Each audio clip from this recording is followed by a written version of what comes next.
सांगली इथल्या सर्वोदय विद्यालयात 9व्या इयत्तेत शिकणाऱ्या शुभम गोरे या विद्यार्थ्यानं सडक्या केळ्यापासून इथेनॉलची निर्मिती केली आहे। हे इथेनॉल अत्यंत शुद्ध स्वरूपातील असल्यानं दुचाकी मोटारसायकल 100% इथेनॉलवर त्यानं चालवून दाखवली। हे जैव इंधन पर्यावरण पूरक असल्याचा दावा शुभमच्या शिक्षकांनी केला आहे।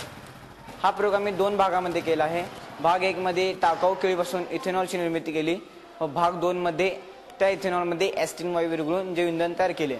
नॉर्मली पेट्रोल आणि जैव इंधन यामध्ये मला फरक जाणवला आणि त्या फरकामध्ये मला असं आढळून आलं की नॉर्मली पेट्रोलपेक्षा जैव इंधन हे जरा चांगल्या प्रतीचं आहे।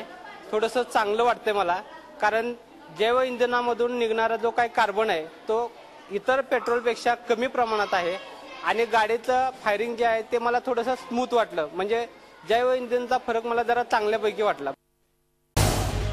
झी 24 तास रहा एक पाऊल पुढे।